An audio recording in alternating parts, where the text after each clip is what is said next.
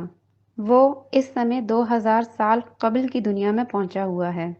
وہ اس کونا کا آرامدہ پیاری زمین پہ بیٹھا ہے۔ یہ زمین اس کی زمین ہے، اسے اس زمین سے عشق ہے، صدیوں سے وہ اس زمین کو سینچ رہا ہے۔ اس نے اس زمین میں خوبصورت درخت لگائے ہیں، دل فریب شہر بسائے ہیں، اس زمین پر اس نے محبت کی ہے۔ وہ سنہری بالوں والا بلند و بالا آریہ جو اپنے سنہری رتھ پر دھرتی کو رونتا مشرق سے مغرب طرف آیا تھا، اندر کی کمان اس کی مائیت تھی، پاروتی اس کے ساتھ ساتھ ناچتی آ رہی تھی۔ براہما کی بیوی سرسوتی نے اپنی بطخ پر سے جھک کر اس کے کان میں کہا ہے، علم تیرا ہے۔ گنیش نے سونڈا اٹھا کر قلم اس کے ہاتھ میں دے دیا ہے۔ تخیل میں کتنی طاقت ہے، جس نے عناصر اور چرندوں پرندوں کو شخصیتیں عطا کی ہیں۔ پرتھوی اور ورونا، اندھیرا آسمان اور اگنی اور اندر، عناصر کی یہ تمثیلیں فلسفے کی اولین مجسم شکلیں ہیں۔ ان کے ذریعے تسبیب کے قانون کو مزین کیا جا رہا ہے۔ یہ دنیا کے اولین فلسفی ہیں۔ انہوں نے فطرت کے اس عظیم الشان ناٹک کو اتنے بہت سے حصوں میں منقسم کر دیا ہے۔ ان کو کھوج لگی ہے، یہ سب کیوں ہے؟ اس کا مصنف کون ہے؟ اداکار کون؟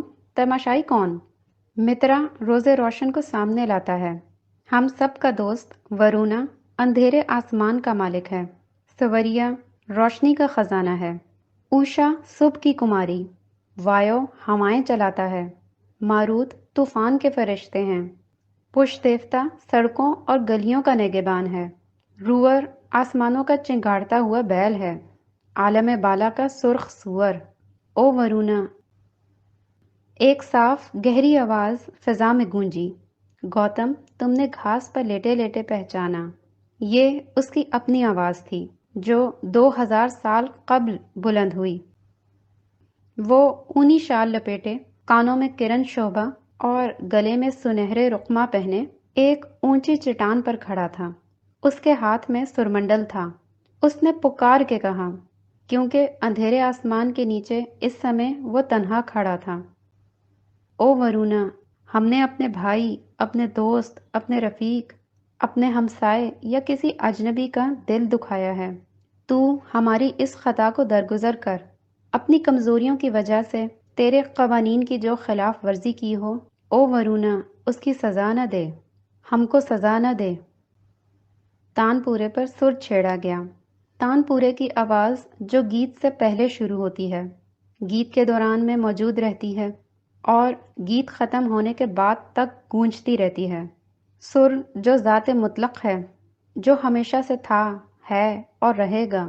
سنگیت کار کے فن میں فلسفے، رنگ و نور، خیالات اور جذبات کا دھارا اکٹھا بہہ رہا ہے۔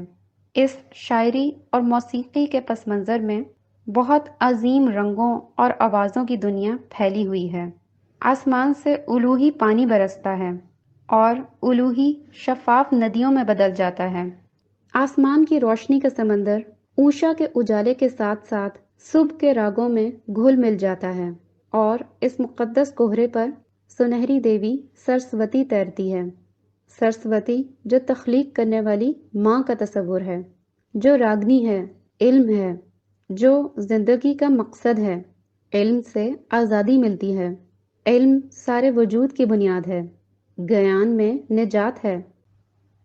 سوچتے سوچتے گوتم وقت کے اس نقطے پر واپس لوٹ آیا جہاں وہ اس سمے موجود تھا۔ قید اس لیے ہوتی ہے، اس نے گھاس پر سے اٹھ کر بیٹھتے ہوئے کہا، کہ خود ہی اپنے آپ کو اپنے ذہن سے مماثل کر لیتی ہے، اور لہٰذا گناہ اور دکھ اور اخلاقی اور ذہنی کمزوریوں کا شکار ہو جاتی ہے، اور پرکرتی کا تجزیہ کسی کو تو کرنا ہے۔ یہ تجربہ خالص روح کرتی ہے، یہ تجربہ میں بھی کر رہا ہوں۔ اس نے سوچا، یہ تجربہ کرتے کرتے میں کدھر نکل جاؤں گا، لیکن کوئی پرواہ نہیں، سوال حقیقت پسندی یا تصوریت کا نہیں، صحیح عمل اصل چیز ہے۔ وہ گھاس کی پتیوں کو توڑ توڑ کر اکٹھا کرتا رہا اور پھر زمین پر پتھر کے سہارے نیم دراز ہو گیا۔ رات آدھی سے زیادہ گزر چکی تھی۔ دور درختوں کے جھرمٹ میں کسی یوگی کی جھونپڑی کے سامنے آگ جل رہی تھی۔ اس نیم تاریکی میں اس کی روشنی آنکھوں کو بہت اچھی معلوم ہوئی۔ پتہ نہیں بیچارہ اس وحشت اور ویرانے میں وہاں بیٹھا کیا سوچتا ہوگا۔ گوتم کو ایک لمحے کے لیے بڑا اچنبھا ہوا۔ وہ ان شعلوں کو ٹکٹکی باندھے دیکھتا رہا۔ وقت سنسناتا ہوا اس کے چاروں اور ڈول رہا تھا۔ خیال کے صنم خانے آباد ہو کر نئے پرانے بھی ہو گئے۔ دماغ اب دقیق مسئلوں کا حل تلاش کرنے میں مصروف تھا۔ مذہب اب محض کمتر درجے کا علم سمجھا جاتا تھا۔ اصل چیز فلسفہ تھا اور ما بعد الطبیعات۔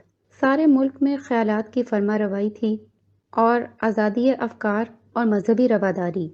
ایک ہی کنبے کے افراد براہما کے مختلف افکار کی پرستش کرتے اور متضاد نظریوں پر یقین رکھتے۔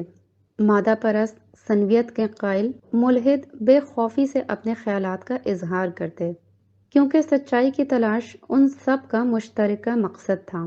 ہر فلسفہ اپنی اپنی جگہ سے جو اس نے خود اپنے لیے منتخب کی تھی ذرا برابر سرکنے کو تیار نہ تھا، مگر ان سب نے علم معقولات کو سب سے زیادہ فوقیت دی تھی۔ صدیاں گزرتی گئیں۔ ذہن اپنشدوں کی شدید مابعد الطبیعات سے اکتا گیا۔ رفتہ رفتہ خدا، جو فلسفے کا ایک مسئلہ تھا، شخصی بنا تاکہ بالآخر دل کو ذہن پر فتح حاصل ہو۔ رور ایک ہے، ایک اپنشد میں لکھا گیا، جو انسانوں کے دل میں رہتا ہے اور اسے پہچان کر ساری اودیا کا خاتمہ ہو جاتا ہے۔ مابعد الطبیعات کے کارن نئے اوتار کا روپ دھارا، اضافی کا مطلق سے تعلق خرد کی بجائے وجدان ٹھہرا، بے جنس برہما مرد بنا۔ وشنو جو پتے کے گرنے میں نہاں ہے، نارائن جو خود مجھ میں ہے۔ ورندا بند سے بانسری کی تال بلند ہوئی اور گنگا اور جمنا کے کناروں پر چھا گئی۔ اناگرنگ ساگرم مدھو سوبھن جو محبت کا اتھاہ سمندر ہے۔ گردھر کو پالا، کرشنا کرشنا کرشنا۔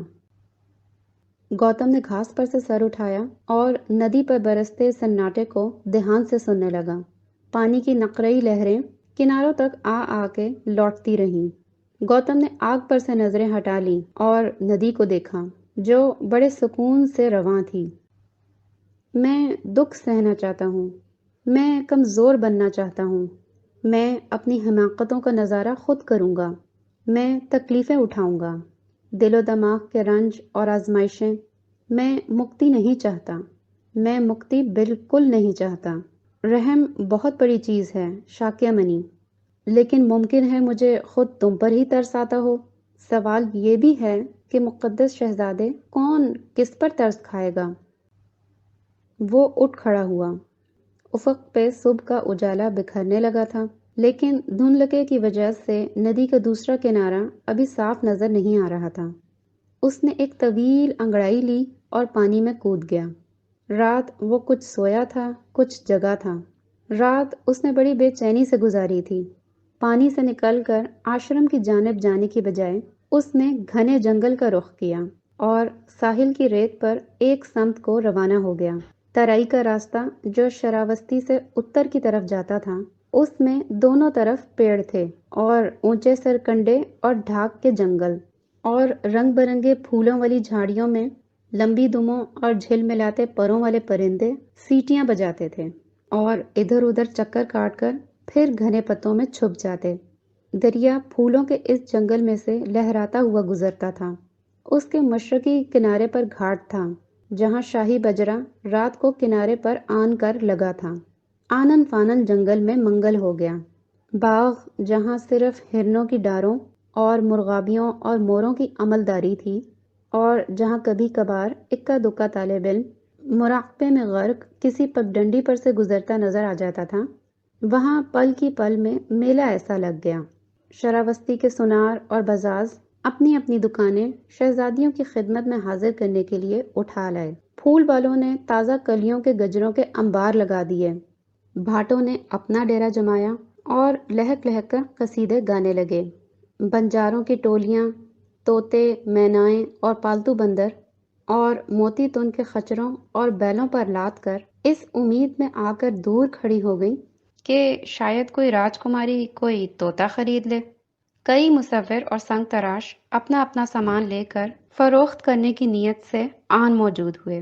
شاہی قافلے کی لڑکیاں دن بھر باغوں میں گھومتیں، اندھیرا پڑے ندی میں جا کر تیرتیں، کبھی دن میں تیر کمان لے کر ہرنوں کا شکار کرتیں، یا پھر خیموں کے باہر یا درختوں کے نیچے بیٹھ کر گپے ہانکتیں۔ 2-3 دن کے اندر ہی چمپک کا اس بے مصرف زندگی سے جی اکتا گیا۔ کسی سائل کو لوٹانا اس کے بس کا کام نہ تھا۔ دکانداروں سے اس نے بیکار کی چیزیں بھی خرید لی تھیں کہ کہیں ان کا دل ٹوٹ نہ جائے۔ وہ لوگوں سے ان کی بے وقوفی کی باتیں سنتی رہتی تھی اور کبھی ان سے یہ نہ کہہ سکتی تھی کہ آپ لوگ سب کے سب عموماً کس قدر گدھے ہیں۔ لوگ اسے اپنی اپنی کتھائیں سناتے تھے۔ ہر انسان اس سے ہمدردی کا خواہاں تھا، کیونکہ سارے میں مشہور تھا کہ وہ بڑی گھنی ہے، بڑی نیک دل ہے، بڑی فیاض ہے، یہ ہے وہ ہے، دنیا بھر کی باتیں اس کے لیے مشہور تھیں اور اسے ہنسی آتی تھی۔ 3 دن جنگل میں رہ کر اس کا جی اس مسلسل سیر اور شکار سے گھبرا گیا۔ اس نے نرملا کو ساتھ لیا اور چپکے سے آبادی کی طرف چل کھڑی ہوئی۔ آؤ ادھر چلیں جدھر سے گانے کی آواز آ رہی ہے، نرملا نے کان لگاتے ہوئے کچھ سنتے ہوئے تجویز کیا۔ چلو، یوں سب راستے ایک جیسے ہیں، چمپک نے کہا۔ وہ پتوں کو روندتی آم کے جھرمٹ کی اور بڑھتی رہیں۔ درختوں کی شاخوں میں سے دور کسی آشرم کے جھونپڑے نظر آ رہے تھے۔ یہ کون جگہ ہے؟ چمپک نے قدم کی ایک شاخ پر ہاتھ رکھ کے ٹھٹکتے ہوئے کہا۔ یہ سامنے کون لڑکے ہیں؟ نرملا نے بے ساختہ سوال کیا۔ ہر جگہ ہر بھرمچاری لباس والے کو دیکھ کر اسے اپنا بھائی یاد آ جاتا ہے۔ گوتم نیلمبر 3 دن اور 3 راتیں مستقل بھوکا پیاسا ندی کے کنارے کنارے ادھر ادھر گھومتا رہا۔ رات کے وقت وہ ٹھنڈے پانی میں گھنٹوں ایک ٹانگ پر کھڑا رہا، پھر ریت پر ببول کے کانٹے بچھا کر ان پر سویا۔ پہروں اس نے آنکھ بند کر کے منتر پڑھے، لیکن چوتھے روز وہ اس قدر جھنجھلایا کہ اس نے پھر واپسی کی ٹھان لی۔ شام پڑے وہ ڈھیلے ڈھالے قدم رکھتا آشرم کو جانے والی سڑک پر چل رہا تھا کہ اسے کسی نے پیچھے سے آواز دی۔ اس نے پیچھے مڑ کر دیکھا، اکھلیش ہنستا ہوا اس کی سمت آ رہا تھا۔ بھائی گوتم، تم 3 دن سے کہاں غائب تھے؟ سارے میں تمہاری ڈھونڈیاں مچی ہے۔ مجھے بہت بھوک لگ رہی ہے، گوتم نے دفتن کہا۔ چلو سامنے پڑاؤ ہے، وہاں سے چل کر دکشنا لے لیں۔ املتاس کے پتے ہوا میں اڑتے ہوئے آئے اور پگڈنڈی پر آن کر ان کے چاروں اور گر گئے۔ ہر طرف خوبصورت درختوں پر سرخ اور زرد پتوں نے آگ ایسی لگا رکھی تھی۔ سارا باغ شام کی مختلف روشنیوں سے جھلملا رہا تھا۔ بن دیوی، بن دیوی، دور جھرمٹ میں کوئی بھجن گاتا ہوا جا رہا تھا۔ گوتم اور اکھلیش ہوا کی مدھم خوشبو حلق میں اتارتے گھاس پہ چلتے رہے۔ جب گھیوں کے ڈکرانے کا جھینگر جواب دیتا ہے اور گھنٹیاں بجتی ہیں تو اس سمے بن دیوی ہرے کنجوں میں رقصاں ہوتی ہے۔ طالب علم بھجن گاتا ہوا جھرمٹ میں غائب ہو گیا۔ بن دیوی، گوتم نے اس کا ساتھ دینا شروع کیا، پھر اس کی خوبصورت آواز شام کی نیم تاریکی میں بلند ہوتی گئی۔ گوتم اور اکھلیش گاتے ہوئے آگے بڑھتے گئے۔ بالآخر گوتم تھک کے ایک درخت کے نیچے ٹھٹک گیا۔ ارے یہ سامنے کون کھڑا ہے؟ گوتم نے یک لخت ہڑبڑا کے پلکیں جھپکاتے ہوئے کہا۔ کون؟ اکھلیش نے کہا۔ مہابھارت کے کوی نے پوچھا ہے، تو کون ہے جو قدم کے درخت کی ٹہنی جھکائے ہے؟ دیوتا ہے، لکشمی یا اپسرا؟ درختوں کے اسرار بہت گہرے ہیں بھائی گوتم۔ کیسے درخت؟ گوتم نے چونک کر دوبارہ سامنے دیکھا۔ قدم کے نیچے ایودھیا کے گھاٹ والی لڑکی کھڑی تھی۔ چمپک نے گوتم کو نہیں دیکھا۔